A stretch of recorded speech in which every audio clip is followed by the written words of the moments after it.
In Greenwich, Connecticut stands a mansion so beautiful, so perfectly crafted, that it should have been a dream home for generations of wealthy families. Instead, it became their nightmare. For over a century, Dunnellen Hall has destroyed every single person who tried to own it. Bankruptcy, prison, sudden death, criminal charges. The pattern never breaks. This is the true story of America's most cursed mansion, the tin plate king who built it, and the 8 families it consumed. If you're fascinated by real history's darkest mysteries, hit that subscribe button and turn on notifications so you never miss our next investigation into the past. And let us know in the comments where you're watching from. We love hearing from our community around the world. Now let's go back to 1918, when one father's love created something he could never have imagined. Chapter 1: The Wedding Gift That Became a Curse. Most people in Greenwich, Connecticut once believed that enough money could buy anything, even happiness. In 1918, wealth meant estates on manicured hills, security from the chaos of the outside world, and social standing that felt permanent. Building a mansion for your daughter's wedding was the ultimate symbol of paternal love and industrial success. Sharing walls with neighbors, especially in dense city housing, felt common and undignified. Real success meant land, privacy, and architecture that announced your arrival among America's elite. When a massive Jacobean manor began rising on Round Hill Road in the spring of 1916, designed by one of the nation's most respected architects, the wealthy neighbors of Greenwich admired Daniel Grey Reid's generosity. The structure looked like an English castle transplanted to American soil. Its brick walls, steep gables, and elaborate stone detailing suggested permanence and prosperity. The craftsmanship was extraordinary. The materials were imported from across the Atlantic. Every detail spoke of careful planning and unlimited resources. Reid called it Dunnellen Hall, naming it after his late wife, Ella Dunn. He meant it to stand for centuries, a monument to family and achievement. His daughter Rhea would live there with her new husband, raise children in its 28 rooms, and pass it down to future generations. The estate would anchor the Reid legacy in Connecticut's most exclusive town. What nobody understood at the time was that Reid was not building a home. He was building a trap. Within 7 years of its completion, Reid would be dead at 66, broken by opiate addiction and failing health. His daughter, the bride he built it for, would die at 61 from pneumonia. And every single person who owned Dunnellen Hall after the Reid family would face catastrophe, bankruptcy, criminal indictment, suicide, prison, death. A steel baron who lost his entire fortune, a financier who died at 46 in his limousine, racing home while facing fraud charges, an oil tycoon forced into bankruptcy, a hotel magnate imprisoned for tax, evasion. Owner after owner, the pattern repeated with mechanical precision. By 1974, one widow compared Dunnellen Hall to the Hope Diamond, claiming it brought bad luck to everyone who owned it. Real estate agents who initially dismissed the idea would later admit they could not argue the point. This is the story of how one man's gesture of love became Connecticut's most infamous address, the wedding gift nobody could keep, the mansion that devours its owners. Chapter 2: The Tin Plate King's Rise and Fall. The fortune that paid for Dunnellen Hall did not come from inherited land or family dynasties. It came from tin, steel, and one man's relentless ambition to control entire industries. Daniel Grey Reid was born on August 1st, 1858 in Richmond, Indiana. His parents, Daniel Reid and Anna Dugan Reid, were Scottish-Irish Americans of modest means. The elder Daniel operated several businesses and served as Richmond's postmaster for many years, but the family was far from wealthy. When Reid's father died in 1873, the 15-year-old was forced to abandon any hope of extended education and find work immediately. He became a messenger boy at the Second National Bank of Richmond. Reid had no formal training beyond public school. He had no connections in the financial world. He had no inheritance waiting for him. What he did have was an extraordinary gift for understanding money and a hunger that would eventually make him one of the richest men in America. By all accounts, Reid worked with fierce dedication. He arrived early. He stayed late. He studied every aspect of the bank's operations. Within a few years, he had been promoted to teller, then to cashier. By the early 1890s, while still in his 30s, Reid had become vice president of the institution where he once carried messages. But banking alone would not satisfy his ambition. In 1890, Congress passed the McKinley Tariff, which placed high duties on imported tin plate to encourage domestic production. Reid saw opportunity. Natural gas had recently been discovered in central Indiana, providing cheap energy for manufacturing. In 1892, Reid and his childhood friend William B. Leeds, another Richmond native, purchased a tin plate mill in Elwood, Indiana. The venture succeeded beyond their expectations. Within 6 years, Reid had consolidated multiple tin plate companies into a single, massive trust. The American Tin Plate Company, headquartered in Chicago, controlled nearly every tin plate manufacturer in the country. Reid became its president. The small-town bank clerk had transformed himself into an industrial titan. Then came 1901. That year, the legendary financier J.P. Morgan assembled the United States Steel Corporation, combining dozens of steel and related companies into the largest corporation in the world. Morgan paid Reid and his partners a reported $18 million for the American Tin Plate Company. In a single transaction, Reid became not just wealthy, but fabulously rich. He moved to New York City and began living a life of conspicuous consumption that shocked even the Gilded Age elite. Reid purchased a mansion at 875 Fifth Avenue, directly across from Central Park. The home required 20 live-in servants to maintain its operations, but the mansion itself was not Reid's most extravagant project. That distinction belonged to his stable. In 1901, Reid demolished 3 brownstone residences on East 70th Street to make way for a palace for his horses. The granite-faced structure, completed in 1902, stretched 58 feet wide. The building featured sliding oak doors that disappeared into the walls, a carved stone cornice, and an elaborate balustrade crowning its 3rd story. The first floor accommodated 14 carriages. The second floor contained stalls for 16 horses, accessed by a ramp. The 3rd floor housed grooms, coachmen, and other staff. Below ground, Reid installed a bowling alley and billiard room. The stable alone cost $95,000, a staggering sum at the time. It was larger and more ornate than many families' homes. But Reid was not finished spending. He acquired a country estate called Richmond Hill in Irvington, New York. He purchased a 200-foot yacht. He continued acquiring control of major corporations, including positions with the American Can Company, the Rock Island Railroad, and in 1912 the Tobacco Products Corporation, which he organized with Henry Clay Frick and John D. Ryan. Reid never forgot Richmond, Indiana. He donated funds for a new YMCA building, contributing $15,000 on the condition that the community raise $70,000, which it did. He contributed to the Art Association of Richmond and gave generously to Earlham College. In 1905, he provided $100,000 to build Reid Memorial Hospital in honor of his first wife and son. In 1904, he commissioned Reid Memorial Presbyterian Church in memory of his parents, donating $295,000 for its construction.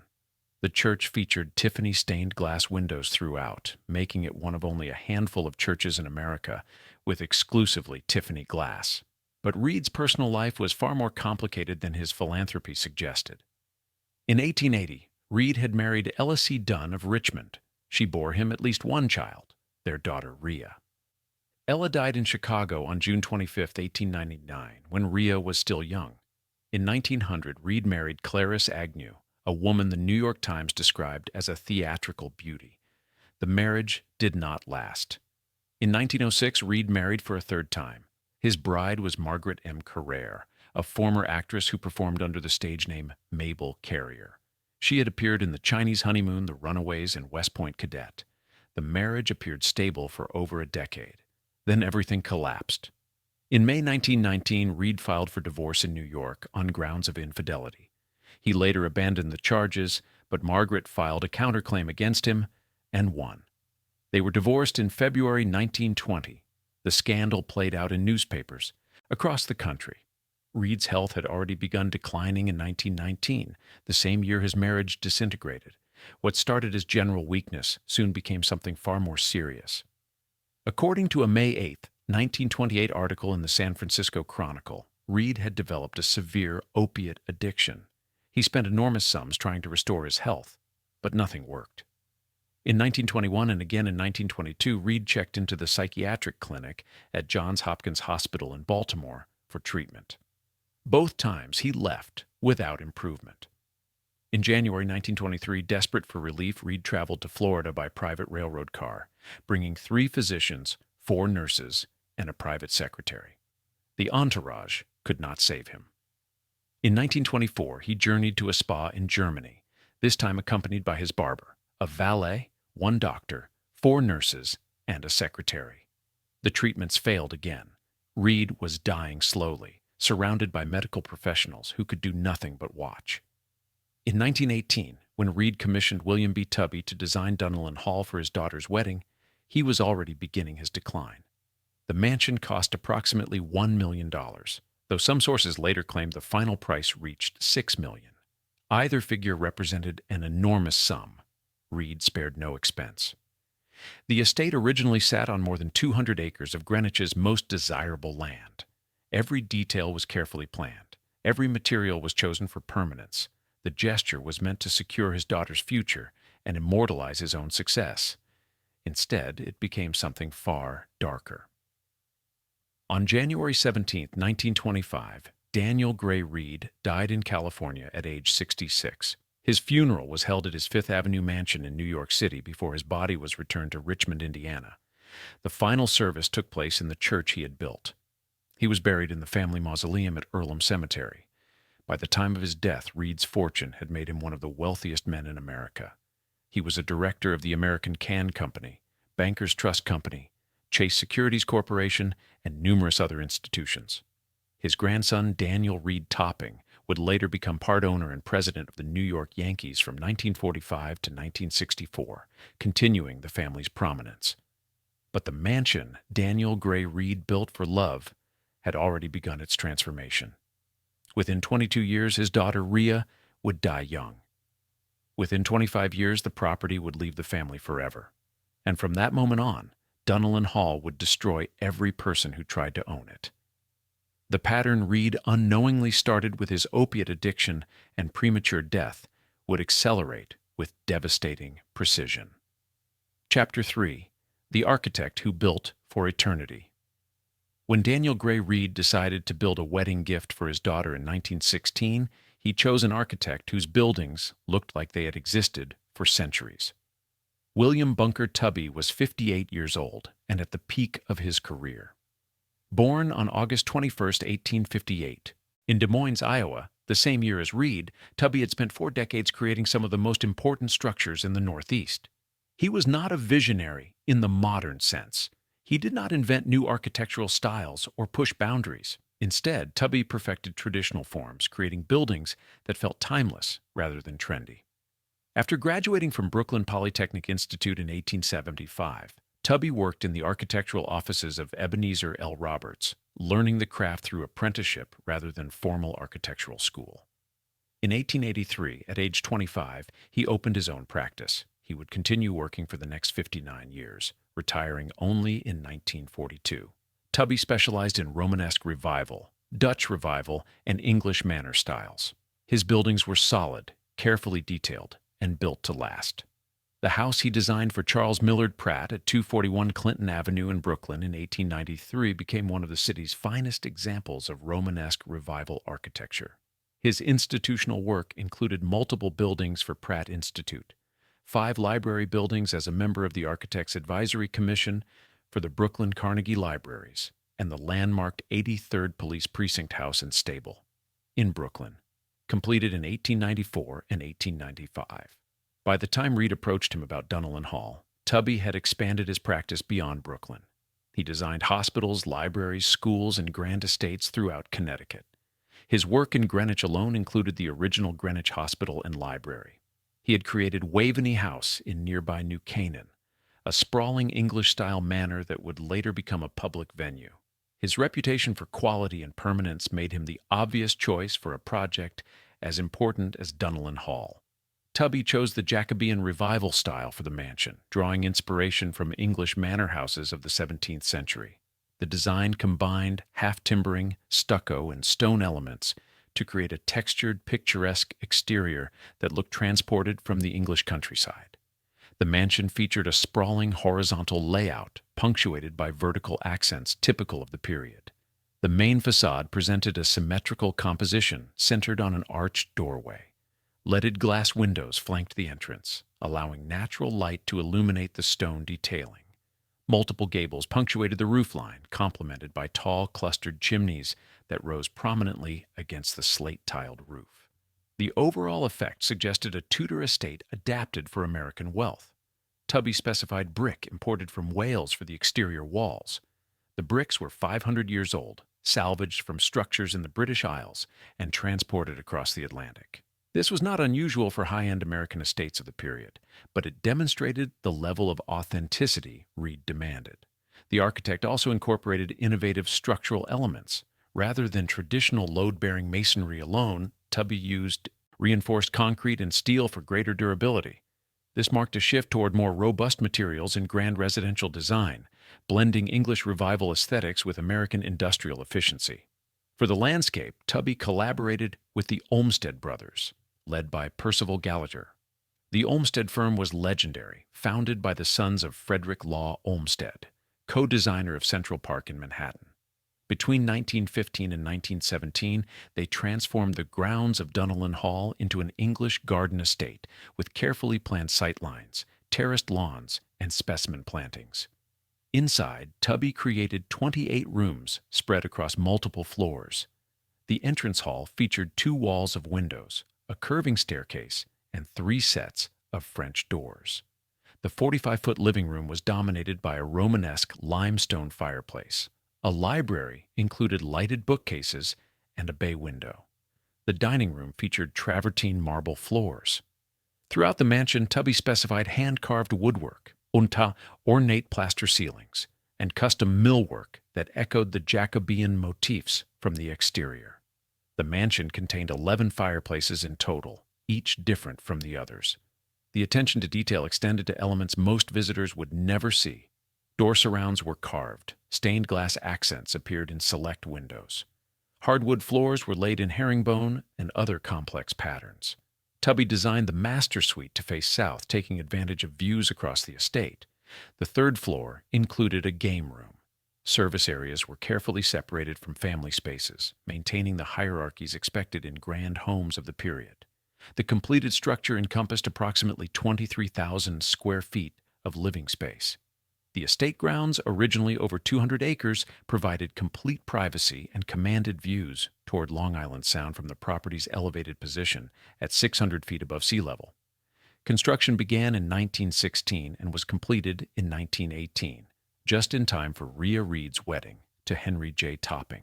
The final cost was approximately $1 million, though later accounts suggested the figure climbed higher as Reid continued making changes and additions. William Bunker Tubby created exactly what Daniel Grey Reid requested, a masterpiece of English Revival architecture, a structure built to last for generations, a monument to permanence, craftsmanship, and American industrial wealth. The architect succeeded beyond measure. Dunnellen Hall has survived for over a century with remarkable structural integrity. The brick walls remain solid, the slate roof endures. The craftsmanship still impresses visitors today. Tubby's work earned Dunnellen Hall recognition as one of the last intact historic estates in Greenwich. But the architect, who lived until 1944 and saw his creation survive nearly 3 decades, could never have imagined what his masterpiece would do to the people who lived inside it. Tubby died at age 86, having outlived most of his architectural contemporaries. His long career spanned the transformation of American architecture from Victorian excess to modern simplification. Dunnellen Hall represented his mature style, his English Revival expertise at its peak, his belief in buildings designed for eternity. The mansion would fulfill that promise. It would outlast everyone. Chapter 4. The Daughter Who Died Too Young for Rhea. Reid Topping, Dunnellen Hall represented everything a young bride could desire, a castle built by her father's fortune, a home designed by one of America's finest architects, a symbol of her family's arrival among the nation's elite. Rhea Reid was born into modest circumstances. Her father's wealth came later, after she had already learned to value hard work and philanthropy over ostentation. When she married Henry J. Topping in 1918, it was a strategic union of two industrial families. Henry's father, John A. Topping, was president of Republic Iron and Steel. The match satisfied both practical and romantic considerations. Daniel Grey Reid named the mansion Dunnellen in honor of Rhea's mother, Ella Dunn Reid, who had died in Chicago in 1899 when Rhea was still young. The gesture combined remembrance with celebration. The bride would live in a home that honored the mother she had lost while building a future with the husband she had chosen. The wedding took place in 1918. By then, Dunnellen Hall was complete, rising magnificently on Round Hill Road with its Welsh brick walls and English-inspired gables. The mansion became known locally as both Dunnellen Hall and the Topping House, the names used interchangeably depending on whether one emphasized the building or its occupants. For nearly 3 decades, Rhea and Henry lived at Dunnellen Hall. They raised their children there. They hosted society gatherings in the 45-foot living room with its Romanesque fireplace. They walked the grounds designed by the Olmsted brothers. From every outward appearance, the marriage and the mansion were both successful. Their family would eventually include a grandson, Daniel Reid Topping, who inherited both his grandfather's name and his ambition. Young Daniel Reid Topping would later become part owner and president of the New York Yankees baseball team from 1945 to 1964, continuing the family's prominence in American business and culture. But inside Dunnellen Hall, time moved differently than the outside world understood. In 1925, Rhea's father died at age 66, broken by opiate addiction and failing health.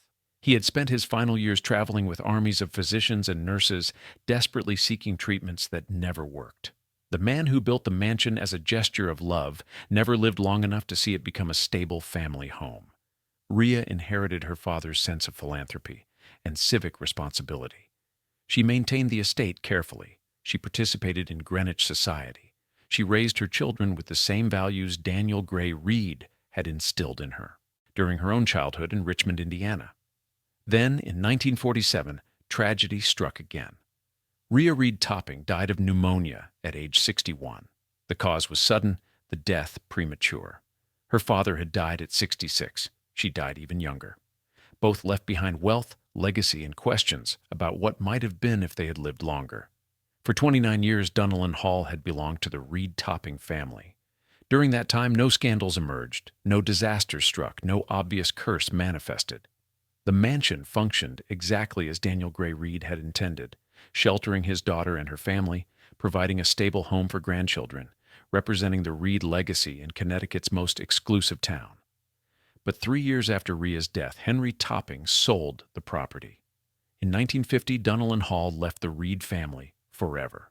The gesture of love that Daniel Grey Reid had commissioned in 1916, completed in 1918, and named for his late wife Ella Dunn, passed into the hands of strangers. The daughter for whom it was built was dead. The family that had lived there peacefully for 3 decades was gone. What came next would transform Dunnellen Hall from a private estate into a legend. The pattern that began with Daniel Grey Reid's addiction and early death and continued with Rhea's premature passing from pneumonia was about to accelerate beyond anything the neighbors of Greenwich could have imagined. The mansion was finished being kind. Chapter 5. When the curse accelerated, the first outsider to purchase Dunnellen Hall believed he was making a sound investment. Loring Washburn was president of a steel fabricating company and had built a respectable fortune in American industry. When the Topping family offered Dunnellen Hall for sale in 1950, 3 years after Rhea's death, Washburn saw an opportunity. The estate had pedigree. The architecture was magnificent. The location in Greenwich represented the pinnacle of Connecticut society. The 28-room Jacobean mansion on over 200 acres seemed like the perfect trophy for a successful industrialist. Washburn moved into Dunnellen Hall, expecting stability and comfort. Within 13 years, he had lost everything. By 1963, Washburn's steel business had collapsed. His fortune evaporated. A finance company seized Dunnellen Hall through foreclosure proceedings. The mansion that had sheltered the Reid Topping family peacefully for 29 years had destroyed its first outside owner in just over a decade. Dunnellen Hall sat empty from 1963 to 1966. During those 3 years, the mansion deteriorated from neglect. Dust accumulated on the marble floors. The Olmsted Brothers gardens grew wild. The 11 fireplaces went cold. Windows that once overlooked manicured lawns now faced overgrown grounds. Greenwich society began whispering about the property. Why had Washburn collapsed so completely? Was it merely business failure or something else? In 1966, another buyer emerged. Greg Sherwood Dodge Moran was unlike any previous owner of Dunnellen Hall. A former showgirl, she had been married to an heir of the Dodge automobile fortune before divorcing and remarrying a New York City police officer. She and partners purchased the mansion in 1966, apparently undeterred by Washburn's catastrophic failure. Moran sold Dunnellen Hall in 1968 after owning it for only 2 years. The brevity of her ownership raised questions, but what happened next cemented her connection to the mansion's growing legend. In 1977, 9 years after selling the property, her husband, the police officer, shot himself. Some observers linked his suicide to the Dunnellen curse, though the 9-year gap made the connection debatable. Others dismissed it as coincidence. But the story added to the mansion's dark reputation. The pattern was becoming undeniable. In 1968, financier Jack R. Dick purchased Dunnellen Hall for $1 million. Dick was a Wall Street figure with sophisticated tastes and significant wealth. More importantly, he was an art collector. He had assembled a museum-quality collection of paintings, sculptures, and decorative objects worth millions. When he moved into Dunnellen Hall, he filled its 28 rooms with masterpieces that transformed the mansion into a private gallery. For 3 years, Dick lived surrounded by beauty and wealth. Then his world collapsed with stunning speed. In 1971, the company that had purchased Dick's business went bankrupt and sued him. The legal battle drained resources and damaged his reputation. Then came worse news. Dick was indicted on charges of falsifying financial documents and art records. Prosecutors accused him of stealing $840,000 by fraudulently obtaining loans. The art collection that had brought him such joy now had to be sold to cover legal fees and back taxes. Sports Illustrated later described Dick walking through the vaulted marble halls of Dunnellen Hall like a latter-day Citizen Kane, his eyes never lingering on the acres of blank walls where his paintings once hung. The man who had filled the mansion with beauty now lived in emptiness. Dick listed Dunnellen Hall for sale. He began liquidating his art collection. He prepared to fight the criminal charges in court. He never made it to trial. On a January day in 1974, Dick complained of a headache and took 2 Bufferin tablets. Later that afternoon, while being driven home to Dunnellen Hall in his chauffeur-driven limousine, he clutched his chest and gasped that it hurt. The driver rushed him to Greenwich Hospital, but doctors pronounced Jack R. Dick dead minutes after arrival. He was 46 years old. Heart attack, sudden, fatal. The widow Dick left behind, Linda Dick, made a statement that would echo through Greenwich society for decades. When real estate agent Louis Duff handled the sale of Dunnellen Hall after her husband's death, Mrs. Dick told him plainly, "This house is like the Hope Diamond. It has brought bad luck to everyone who owned it." At the time, Duff disagreed with her assessment, but years later, after watching subsequent owners face their own catastrophes, he admitted he would not argue the point with her anymore. Federal lawyers sold Jack R. Dick's remaining art collection to cover the back taxes owed on Dunnellen Hall. The mansion, once again, passed to a new owner. In 1974, oil supertanker tycoon Ravi Tikkoo purchased the property for $3 million. Tikkoo had made his fortune in the oil shipping industry at a time when tankers represented one of the most lucrative sectors of global commerce. He had wealth, international connections, and business acumen. Surely he could break whatever pattern seemed to afflict the property. The oil industry crisis of the 1970s destroyed him. Within less than a decade, Tikkoo's fortune evaporated. Market conditions changed. Competitors moved faster. Debts accumulated. By 1983, barely 9 years after purchasing Dunnellen Hall, Ravi Tikkoo was forced to declare bankruptcy. Once again, the mansion went on the market. By 1983, the pattern was impossible to ignore. In just 33 years since leaving the Reid Topping family, Dunnellen Hall had destroyed 4 consecutive owners. Loring Washburn, total financial collapse and foreclosure. Greg Sherwood Dodge Moran, brief ownership, followed years later by her husband's suicide.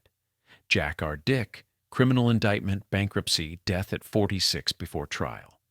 Ravi Tikkoo, bankruptcy within a decade. Real estate agents whispered about the property when colleagues asked for advice. Neighbors shared stories at dinner parties. The Hope Diamond comparison spread through Greenwich society. Some believed the curse was supernatural. Others argued it was simply a string of unfortunate coincidences affecting people who took excessive financial risks. Either way, the reputation was now permanent. The mansion that Daniel Grey Reid built as a gesture of love had become Connecticut's most infamous address, the wedding gift nobody could keep, the estate that devoured its owners with mechanical precision. But the most famous victims of Dunnellen Hall were still to come. Chapter 6. The Queen of Mean Meets Her Match. In 1983, when Harry and Leona Helmsley purchased Dunnellen Hall for $11 million, they were among the most powerful real estate figures in New York City. Harry Helmsley was 74 years old and controlled an empire that included the Empire State Building and hundreds of other properties. His company managed billions of dollars in real estate assets. He had spent decades building wealth through careful acquisitions and strategic management. At his age, Dunnellen Hall represented a summer retreat, a place to enjoy the success he had earned over a long career. Leona Helmsley, his second wife, was equally ambitious but far more visible. Born in 1920, she had worked her way up from secretary to hotel operator, eventually marrying Harry in 1972. Where Harry was reserved and methodical, Leona was fierce and demanding. She became notorious for her harsh treatment of employees, berating maids and staff over minor infractions. The press gave her a nickname that would define her public image forever, the Queen of Mean. Together, they planned to transform Dunnellen Hall into their personal palace. The Helmsleys were not afraid of expense. They had renovated hotels and buildings worth hundreds of millions. Dunnellen Hall, despite its size and grandeur, was just another project. They hired contractors. They drew up plans. They envisioned improvements that would make the mansion even more spectacular than William B. Tubby had originally designed. They installed a marble dance floor over the indoor swimming pool at a cost of $1 million. They commissioned a mahogany card table for $210,000. They updated kitchens, bathrooms, and mechanical systems. They added custom millwork. They spared no expense on materials or craftsmanship. There was only one problem with these lavish renovations. The Helmsleys billed them to their company as business expenses. It was fraud on a massive scale, and Dunnellen Hall provided the evidence prosecutors needed to build their case. Associates who had witnessed Leona's cruel treatment of employees began talking to journalists. The New York Post received tips about questionable billing practices at the Greenwich estate. Investigators started reviewing invoices. The pattern became clear. The Helmsleys were using corporate funds to pay for personal luxuries, then claiming the expenses as business deductions to avoid taxes. In 1988, federal prosecutors indicted both Harry and Leona Helmsley on charges of tax evasion. The government accused them of evading $4 million in tax payments by fraudulently billing personal renovations at Dunnellen Hall and other properties to their business empire. The trial became a media sensation. During testimony, a housekeeper who had worked for the Helmsleys made a statement that captured Leona's attitude perfectly. According to the housekeeper, Leona had once said, "We don't pay taxes, only the little people pay taxes." The quote defined the case. It suggested an arrogance and entitlement that prosecutors used to devastating effect. Leona's own lawyer, attempting to prepare the jury for his client's personality, called her a tough bitch. The characterization was meant to explain rather than defend, but it only reinforced the Queen of Mean image. Harry Helmsley, now in his late 70s and suffering from serious health problems, was deemed too ill to stand trial. The charges against him were dropped. Leona faced the prosecution alone. The jury convicted her. Leona Helmsley was sentenced to prison for tax evasion. She served 18 months before her release in 1994. The verdict closed out the greed-obsessed 1980s with a case that seemed like poetic justice. The woman who demanded perfection from everyone else, who berated employees mercilessly, who claimed only little people paid taxes, was now a convicted felon. Neighbors in Greenwich whispered that she was just the latest victim of the Dunnellen curse. Greenwich gossip columnist Richard Johnson wrote that locals were whispering like Transylvanian peasants about the mansion's dark power. Real estate agent Marjorie Rowe, who had handled multiple sales of the estate over the years, told the New York Times, "It hasn't been a very happy house." The renovations that Leona demanded at Dunnellen Hall led directly to her conviction and imprisonment. The mansion had claimed its most famous victims yet. Chapter 7: The Final Years of Leona Helmsley. After her release from federal prison in 1994, Leona Helmsley returned to Dunnellen Hall to face a diminished world. Her reputation was destroyed. Newspapers and television had spent years mocking the Queen of Mean who thought she was above the law. Her husband was dying slowly from the health problems that had spared him from prosecution. Her business empire, while still vast, now carried the stain of criminal conviction. But she still had billions of dollars.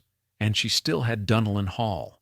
Leona cared for Harry through his final years, a surprising display of devotion from a woman known primarily for cruelty to subordinates. Whatever harshness she showed employees, she demonstrated tenderness toward her ailing husband. When Harry Helmsley died in 1997 at age 87, he left his entire fortune to Leona. Estimates placed the estate at over $5 billion. Leona would live another 10 years. During that time, she maintained Dunnellen Hall with the same exacting standards she had always demanded. A large household staff kept the mansion running. Butlers, maids, gardeners, and security personnel managed the estate's daily operations. Leona remained notorious for berating employees over minor infractions. A crooked picture frame or a barely visible smudge could trigger harsh criticism. The Queen of Mean had not softened with age or imprisonment. After Harry's death, Leona acquired a Maltese dog she named Trouble. The small white dog became her constant companion, roaming the mansion's 28 rooms freely and sleeping in Leona's bedroom. Where Leona showed harshness to people, she showed affection to Trouble. The dog received gourmet meals, professional grooming, and unlimited attention. Trouble would eventually become famous for reasons beyond being a beloved pet. On August 20, 2007, Leona Helmsley died at Dunnellen Hall at age 87. The cause was heart failure. She died in the mansion where she had been convicted of tax evasion in the estate that had brought her both luxury and legal destruction, surrounded by staff who feared her temper but provided professional service until the end. Her will, when revealed, shocked the nation. Leona left $12 million to Trouble the dog. The bequest specified that the money was for the dog's care and maintenance for the rest of its natural life. Other family members received varying amounts, with some relatives receiving substantial sums while others were almost entirely excluded. The uneven distribution suggested the same harsh judgment Leona had applied to employees now extended to her own family. A judge later reduced Trouble's inheritance to $2 million, ruling that $12 million was excessive for a dog's care. Even at the reduced amount, Trouble remained one of the wealthiest pets in history. Trouble died in December 2010, 3 years after Leona's death. The dog was buried, and what remained of the $2 million trust was absorbed into Leona's larger charitable foundation. The bulk of Leona's estate went to the Leona Helmsley Charitable Trust, which she had established to support various causes. The foundation would continue operating for years, dispensing hundreds of millions of dollars while bearing the name of a woman most remembered for cruelty and tax evasion. Leona Helmsley lived at Dunnellen Hall longer than any owner since the Reid Topping family. From 1983 until her death in 2007, she spent 24 years connected to the property. But even her billions and her decades of residence could not break the pattern. She went to prison for crimes directly linked to Dunnellen Hall's renovations. Her husband died. She died inside the mansion itself. The curse, whether supernatural or simply a pattern of destruction following people who bought the property, had claimed every owner for 57 consecutive years. The executors of Leona's estate now faced an enormous challenge. They needed to sell Dunnellen Hall. But who would buy America's most famous cursed mansion? Chapter 8. The Mansion. Nobody wanted in 2008 the executors of Leona Helmsley's estate listed Dunnellen Hall for $125 million. The price reflected everything the property offered. 40 acres in Greenwich's most exclusive area. Architecture by the renowned William B. Tubby. Landscape design by the Olmsted brothers. 28 rooms filled with custom millwork and historic details. 11 fireplaces. Views toward Long Island Sound from an elevation of 600 feet. Multiple cottages on the grounds, a legacy stretching back to 1918. What the price could not account for was the reputation. By 2008, Dunnellen Hall was no longer just expensive real estate. It was a legend.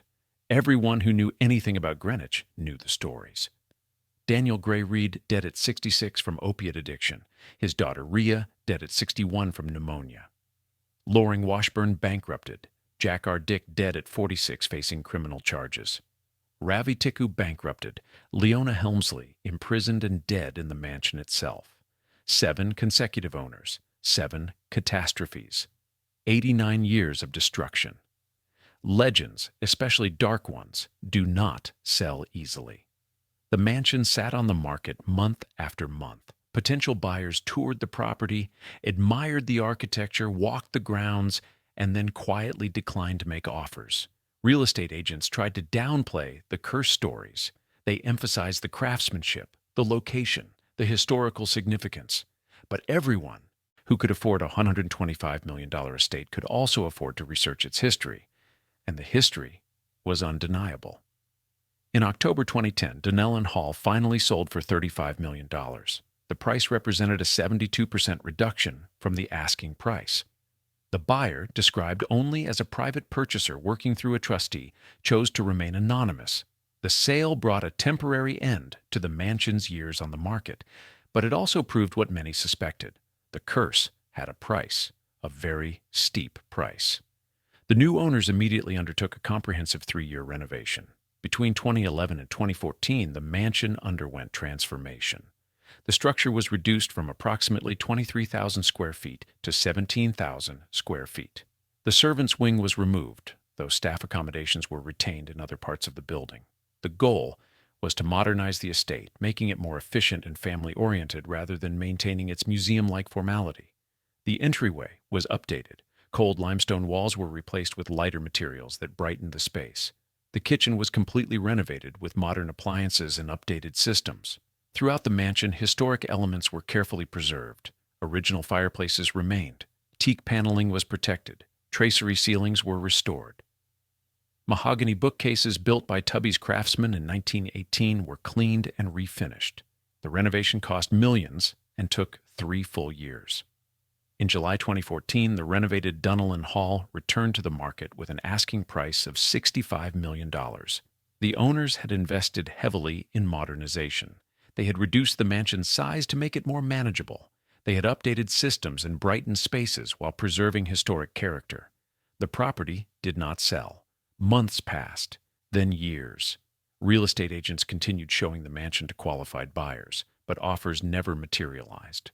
The pattern that had afflicted Dunnellen Hall for nearly a century continued even after comprehensive renovation. Marjorie Rowe, the real estate agent who had handled 2 sales of the estate over the decades, told the New York Times what many already believed. It hasn't been a very happy house. Though Rowe publicly dismissed the curse as superstition, her acknowledgement that the property carried a troubled history was significant. Neighbors spoke more openly. Local gossip columnist Richard Johnson wrote that Greenwich residents were whispering like Transylvanian peasants about the mansion's dark power. One local, speaking anonymously, told a Connecticut journalist, "It devours the people who buy it." In 2020, Dunnellen Hall finally sold again. The price was approximately $16.5 million, representing a 75% reduction from the 2014 asking price and less than half what the previous owners had paid in 2010. The current owners, like their immediate predecessors, have chosen to remain anonymous. The property is occasionally used for weddings, events, and private gatherings. Tours are given for historical and architectural appreciation, but fundamentally, Dunnellen Hall remains what it has always been: a private estate whose beauty cannot overcome its reputation. The difficulty selling Dunnellen Hall, even after comprehensive renovations and massive price reductions, revealed something important. The curse was not about the building's condition. It was about knowledge. Everyone who considered buying it knew the history. They knew the pattern. They understood what had happened to every owner since 1950. The mansion was magnificent. The mansion was cursed. And in real estate, that knowledge had an exact price. A very steep one. Chapter 9. What the Curse Reveals. The curse of Dunnellen Hall forces an uncomfortable question that has no simple answer. Can a building actually destroy people? Or does the pattern reveal something deeper about the kinds of individuals attracted to such properties and the risks they take to maintain the lifestyles those properties represent? The pattern itself is undeniable. Daniel Grey Reid died at 66 from opiate addiction and failing health. His daughter Rhea Reid Topping died at 61 from pneumonia. Loring Washburn lost his entire fortune and faced foreclosure. Greg Sherwood, Dodge Moran's husband, shot himself years after she sold the property. Jack R. Dick faced criminal indictment and died at 46 before trial. Ravi Tikkoo went bankrupt within a decade. Harry Helmsley avoided trial due to illness and died in 1997. Leona Helmsley went to prison for tax evasion and died at Dunnellen Hall in 2007. 8 owners or families, 8 catastrophes. 89 years of destruction spanning from 1918 to 2007. The statistical improbability is striking. If failures were random, some owners should have thrived. Some should have lived peacefully for decades before passing the property to heirs who also succeeded. Instead, every single owner after the Reid Topping family faced a disaster. The failure rate was 100%, but statistics alone cannot explain whether the curse is supernatural or merely the result of patterns in human behavior. Consider who buys a property like Dunnellen Hall. The mansion requires extraordinary wealth not just to purchase, but to maintain. Property taxes by the 2000s exceeded $183,000 annually. A full staff of butlers, maids, gardeners, and security personnel costs hundreds of thousands more each year. Maintenance on a structure built in 1918 requires constant attention and significant funding. Heating, cooling, and operating a 23,000 square foot mansion demands resources far beyond normal housing costs. Only certain types of people pursue such properties. They are risk takers. They are ambitious. They are often leveraged, using borrowed money or business success to fund lifestyles that match their self-image. Many engage in aggressive financial strategies that maximize returns but also maximize exposure to market downturns, legal scrutiny, or business failures. Loring Washburn was a steel company president during an era when American steel faced increasing foreign competition. Jack R. Dick was a Wall Street financier who allegedly falsified documents and obtained fraudulent loans. Ravi Tikkoo operated in the volatile oil shipping industry during a period of major market disruption. The Helmsleys committed systematic tax fraud, billing personal luxuries to their business to avoid taxes. These were not conservative, risk-averse individuals. They were people who pushed boundaries, took chances, and believed rules applied to others, but not to themselves.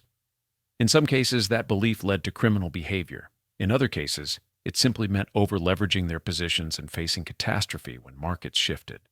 Dunnellen Hall may have attracted precisely the kind of people most likely to fail spectacularly. There is also the psychological burden of the property itself.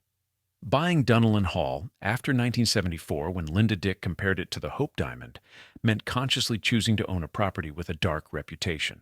Why would someone make that choice? Perhaps because they believed they were different. They were smarter, richer, more capable than previous owners. They could break the pattern. That confidence, that certainty of being special often accompanies excessive risk-taking in business and finance.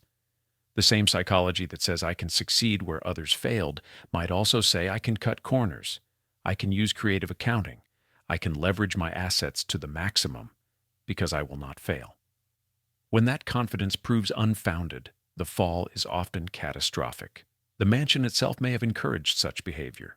Maintaining Dunnellen Hall required spending that strained even wealthy owners.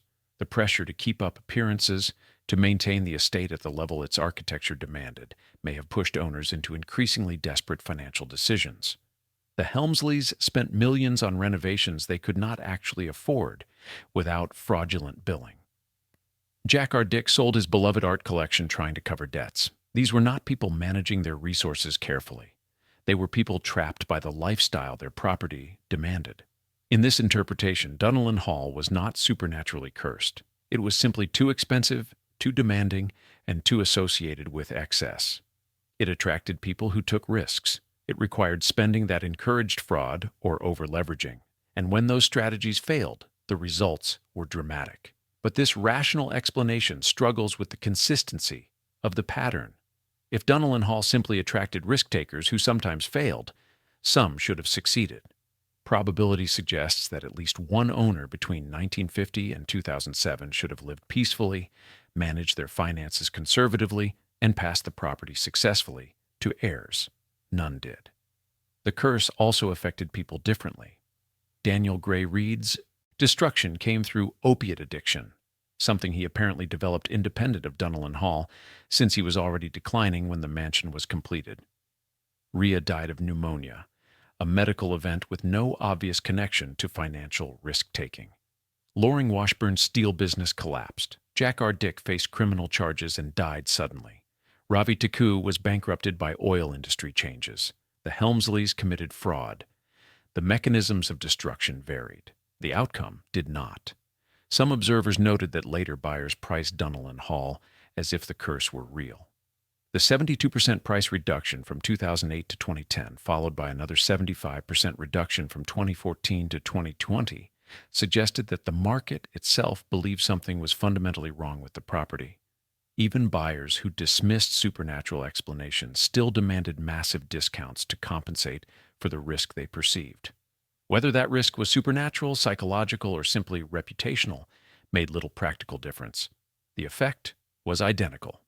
Greenwich Historical Society awarded Dunnellen Hall a landmark recognition plaque in 2025, acknowledging its architectural significance and its role in the town's history. The mansion is considered one of the last intact historic estates in Greenwich. William B. Tubby's work is recognized as premier example of Jacobean revival architecture. The Olmsted Brothers' landscape design remains impressive, more than a century after its creation. But none of that recognition erases the pattern. None of it changes the fact that for 89 consecutive years, every owner of Dunnellen Hall after the Reid family faced catastrophe. The question remains unanswered. Is Dunnellen Hall cursed by supernatural forces, or does it simply attract doomed people and encourage doomed decisions? Perhaps the answer is both. Perhaps the mansion's beauty and prestige create a psychological trap that certain personalities cannot resist. Perhaps the financial burden pushes even wealthy owners past their limits. Perhaps the reputation itself becomes a self-fulfilling prophecy, creating stress and pressure that contribute to the very failures people fear. Or perhaps, as neighbors whispered for decades, there's something genuinely dark about the building itself, something that cannot be explained by economics or psychology, something that Daniel Grey Reid accidentally created when he built a mansion as a gesture of love but named it after a woman who had already died. Either way, the pattern exists, and the pattern is undeniable. Chapter 10. The mansion that outlived them all more than a century after William B. Tubby completed Dunnellen Hall, the mansion endures. The walls remain solid. The Jacobean details are intact. The grounds are maintained. In a region where many Gilded Age estates have been demolished or subdivided beyond recognition, Dunnellen Hall survived. The Welsh brick imported in 1916 still forms the exterior walls. The slate roof, installed over a century ago, still protects the interior. The 11 fireplaces designed by Tubby still occupy their original positions, but survival, as its history proves, is not the same as triumph. Dunnellen Hall stands today as a private residence, occasionally used for weddings, events, and historical tours. The Greenwich Historical Society recognized it as one of the last intact historic estates in the town. Architectural scholars study it as a premier example of Jacobean revival design. The Olmsted Brothers landscape, though modified over the decades, still provides the framework for the property's grounds. The current owners, who purchased the property in 2020, have maintained the mansion carefully. No catastrophes have been reported, no bankruptcies announced, no criminal charges filed. The pattern that held for 89 consecutive years appears, for now, to have broken. Whether this represents a genuine end to the curse or simply a pause in the pattern remains unknown. The current owners have lived at Dunnellen Hall for less than 5 years as of 2025. Previous owners seemed safe initially. Loring Washburn lived there for years before his steel business collapsed. Jack R. Dick enjoyed 3 peaceful years before his world disintegrated. Time, as Dunnellen Hall has proven repeatedly, reveals everything. The mansion represents contradictions that architectural historians and cultural observers continue to debate. It is one of the finest examples of English revival architecture in America, yet it cannot overcome its reputation. It was built as a gesture of love, yet it destroyed nearly everyone who owned it. It was designed for eternity, yet it drove its inhabitants to premature deaths, financial ruin, and legal catastrophe. William B. Tubby succeeded in his goal of creating a structure that would last for generations. The mansion has survived world wars, economic depressions, changing architectural fashions, and the demolition wave that destroyed many of its contemporaries. Tubby's belief in permanence, in buildings designed for centuries rather than decades, was vindicated by Dunnellen Hall's continued existence, but the architect could never have imagined the cost of that permanence. Daniel Grey Reid built Dunnellen Hall as a wedding gift for his daughter. He wanted to create something magnificent, something that would shelter and protect his family for generations. He commissioned the finest architect available. He imported materials from across the Atlantic. He spared no expense on craftsmanship or design. He named the mansion after his late wife Ella Dunn, combining memory with hope. Both men succeeded brilliantly. The mansion they created together remains one of Connecticut's most important historic properties. Architecture students study its design. Preservationists celebrate its survival. The Greenwich community recognizes its cultural significance, but the people who lived inside it did not endure. Not the tin plate king who died at 66.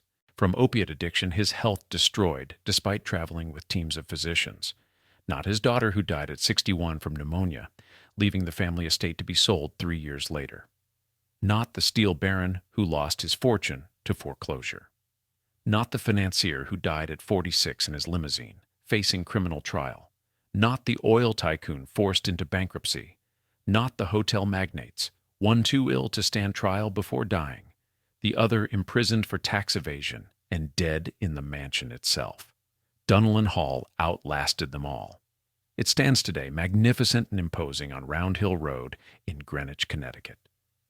A monument to ambition and architectural achievement, a symbol of wealth's fragility, and depending on what you believe, either the unluckiest mansion in America or the most patient predator ever built from brick and stone. The building that love created. The curse that nobody could escape. The mansion that always wins.